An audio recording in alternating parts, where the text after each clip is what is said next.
safi ya nane ya Tanzania bomba sana Diamond, lakini sasa naomba nitoe mwongozo kidogo ili mambo endelee kwa kizazi zaidi na kwa sawa zaidi, kutokana na maombi ya mashabiki wengi wakazi bomba sana zinazopigwa kutoka ZC Production na 4DJ. Sasa tuko na system moja ambayo tuko ni kibabe zaidi. Hizi episode zitaanza kutoka katika mfumo wa episode 2. Yani ya kwanza ilikuwa inatoka mida saa 7 kamili mchana, alafu episode ya pili itakuwa inatoka majira ya saa 1:30 mpaka saa 2 usiku. Hivyo usikose kuungana nasi kizazi zaidi, na hii tutakuwa style mpya upigaji wa hizo picha, kwa sababu watu wameomba sana kidogo.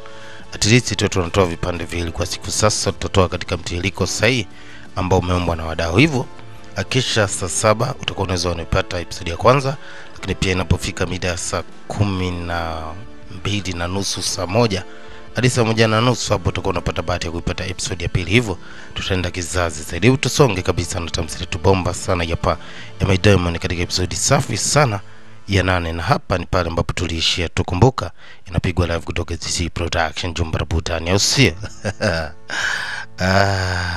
Bado tupo sana. Basi acha burudani ziendelee kusonga kizazi zaidi, na hii inatengenezwa katika mitambo safi sana ya ZC. Big up kwa fundi wangu mitambo ambaye anaendelea kuniwekea vitu sawa zaidi. Sasa tunaunganisha pale ambapo Bibi Dodoe alikuwa ameka proposal ya kwamba anahitaji mkali wa kufahamika kwa jina la Guon aweze kumwoa.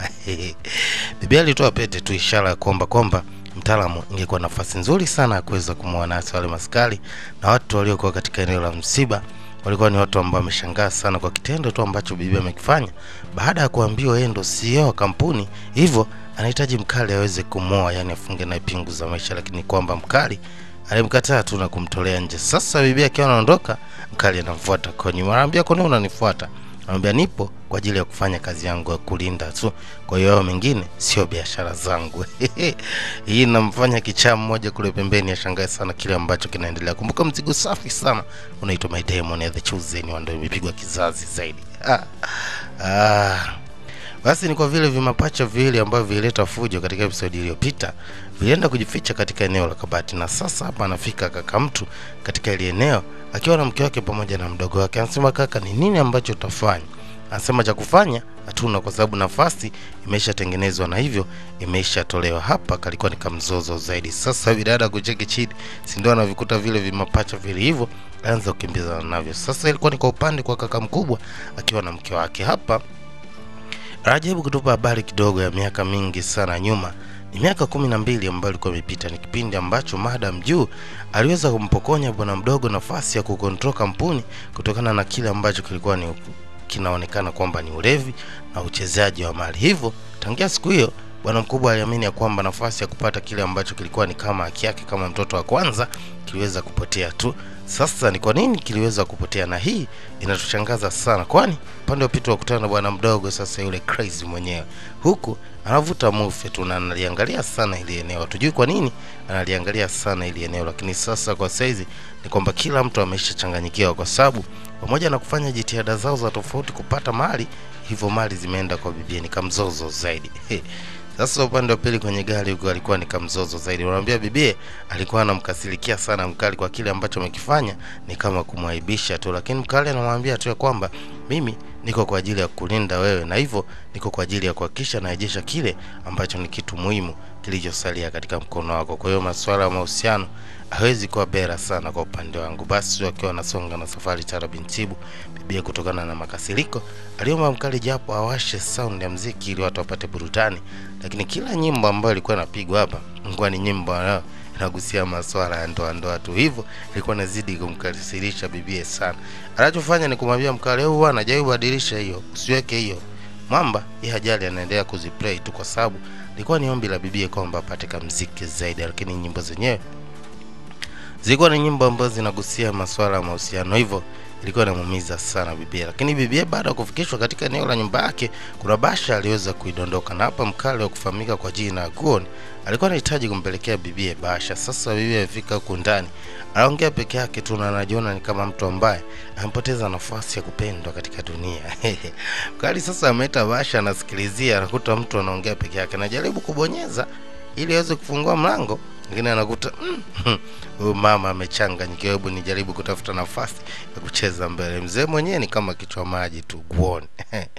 Hasa bibi baada ya kuongea kwa muda mrefu peke yake alisi kama kuna mtu, na kweli katika eneo la mlango alikuwa amekuja yule mkali ambaye anafanya naye kazi. Sasa huyu mwamba kumbuka anampenda sana bibi, na hata hivyo hakuwahi kupata nafasi ya kumwambia bibi jinsi gani anampenda. Imekuwa ni kama siri tu. Kwa sasa amekuja anadai kwamba anahitaji kumwekea usalama bibi, na hivyo anaamini bibi atakuwa kwenye wakati mgumu sana, na hakikishe wanatambua namna gani ya kukabiliana na kile ambacho kimetokea, kwani kifo cha Madam Juu kinaonekana kina mkono wa mtu nyuma, hivyo lazima hakikishe wanapambana sana. Aoje kwenye swala la mapenzi bwana, kuna vitu vinaumizaga sana. Pamoja na kwamba mwamba anamuelekeza bibi namna gani anamjali, lakini bibi anachodai ya kwamba Guoni ndio mtu pekee katika dunia anaweza kumhakikishia usalama. Hii inamuumiza sana mkali. Unajua kuna majibu yanakuaga sio moja kwa moja, ila mtu akwambia fulani ndio mtu pekee ambaye anaweza kanihakikishia usalama katika hii dunia, ina maana yule mtu ana nafasi kubwa sana kuliko yeye. Na hii ilimfanya mwamba tu ahisi tu ya kwamba yeye kwa bibie kwa sasa nafasi yake ni ndogo sana. Alijisikia vibaya zaidi mkali, lakini sasa ni nini angefanya, kwa sababu ni wakati wa moyo kusukuma damu na mengineyo tuachie wengineyo zaidi. Ila pigwa tukiwa VETA hapa, usio kizazi zaidi.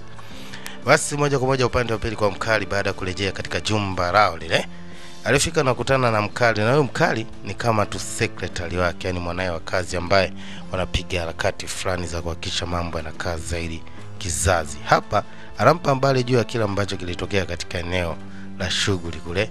Asema mambo yalikuwa yanasikitisha sana, na hapa mkali akaanza kumpa story ya kwamba unajua unanikumbusha mbali, kuna historia moja ambayo inazungumzia juu ya uhusiano kati ya bodyguard na boss wake ambaye anamlinda. Usije ukajaa katika hiyo mifumo, hakikisha unasimama katika point ya ulinzi kiume zaidi baba, usije ukatuangusha bwana. Sasa mkali ana vituko sana.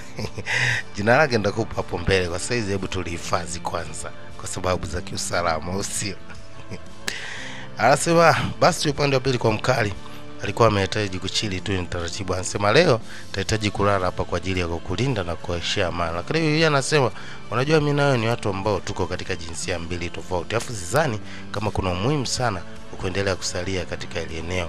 Mimi naamini niko katika sehemu salama tu. Basi mkali aliamini tu nafasi ya kusalia hapa ni ndogo sana, hivyo alimwomba bibie ampatie angalau simu yake. Kuna kitu ambacho alikuwa anahitaji kukiweka sawa katika simu ya bibie. Basi bila mashaka yote bibie aliweza kufanya kile ambacho alikuwa ameombwa na mkali, na hapa mkali katika simu ya bibie aliamua kusave namba yake kama ndo namba emergency call, yani kwamba wakati wote bibie atakapokuwa amepata shida aweze kumpigia na mwamba ataweza kufika kwa uharaka zaidi kumhakikishia bibie usalama. Hii ilikuwa inajaribu kurejesha furaha sana mkali, lakini mkali kiukweli ni kwamba anampenda sana bibie Dodoe, lakini bibie Dodoe kwa sasa anaonekana hisia zake ziko mbali sana kwa mwamba hapa, naye jina ni siri kwanza. Basi yeye akiwa amekaa Talabin Tibu anawaza mambo mengi, na sasa upande wa pili kwa mkali huku amepewa listi ya mafaili mengi sana, na anatakiwa akisha na saini mafaili yote hayo, kwa sababu ni kazi ambayo ni kama wajibu wake kama kiongozi wa hapa organization yao. Basi akiwa palifika yule bibie na mikwala mingi sana, na mkononi wa bibie alikuwa ameiona ile picha ambayo imesambaa sana kwenye mitandao ya kijamii ambayo kimuonesha mwamba akiwa na binti, na hapo ilikuwa ni kama ka proposal kandoa tu. Sasa mkali katika eneo lake la meza aliweza kupokea simu, na hii simu ilikuwa inapigwa na bibie Dodoe, na hapa aliamini sasa ni wakati sahihi wa kuweza kukutana na bibie. Ilikuwa ni majira sana ya usiku, na mwamba kufahamika kwa jina la Guoni alifika sehemu ambayo alikuwa ameitwa na bibie kama wajibu wake kama bodyguard. Sio tena kizazi zaidi. Basi bibi alijaribu kumwambia mkali ya kwamba kile ambacho amekifanya kimetrendi sana na kimekuwa kama ni aibu sana. Kungekuwa na uwezekano ungejaribu kufikiria namna ya kumtengenezea nafasi ya kuwa naye kiuhalisia zaidi, lakini mwamba alisema kiukweli sidhani kama kuna nafasi ya wewe kuwa na mimi, na hii ilimkasilisha sana bibi kwa sababu aliona ni kama mwanaume anamkataa kwa mara ya pili. Lakini mwamba alimwambia ingekuwa ni vema sana kama ungetafuta mtu sahihi wa kuweza kukuoa na sio mimi, kwani mimi sipo kwa ajili ya swala la kukuoa. Na bibi alipohitaji kuondoka tu alimkumbusha mume wako unakoenda unaweza kukutana na hatari kama ile ya mara ya kwanza ukashindwa kupata mtu wa kusaidia, hivyo naomba nikupe lift katika gari yake.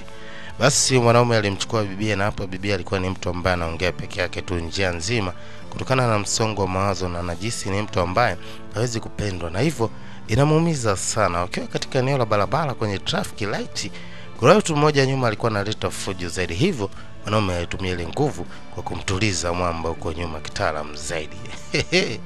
Hiyo ni My Demon ya The Chosen One, au sio? Wasewa baada ya kufika katika eneo ambalo la parking, jumba ambalo anaishi bibie, mkali aliamua kurejesha ule ujumbe ambao bibie alidondosha kwa mara ya kwanza, na hapa alihitaji tu ajue bibie ni nini ambacho kimeandikwa katika ile bahasha ambayo alipewa. Na bibie aliweza kurupuka katika usingizi tu kwa sababu alikuwa ni kama amechoka kidogo, lakini mwamba aliweza kumfikisha salama katika eneo la nyumba yake, na hapa alikuwa anahitaji kuhakikisha bibia amefika katika ile usalama zaidi, lakini pia aliweza kumwambia kwa wakati wowote ambao utanihitaji mimi nitaweza kufika, hivyo hakikisha kama kuna emergency au kuna kitu hakijakaa sawa wewe niite nami nitakuja kwa ajili ya kuhakikisha naweka mambo sawa zaidi. Bwana, hiyo ilikuwa ni episode ya 8. Sasa tukutane katika episode ya 9, hiyo mida ya saa 1:30 pale, ili kuendelea kuenjoy burudani bomba sana ambayo inapigwa live kutoka DC Production. Na kujina ni Tefalo DJ kama kawaizo kizazi zaidi. Hii ni My Demon ya The Chosen One. Here we go. Ciao.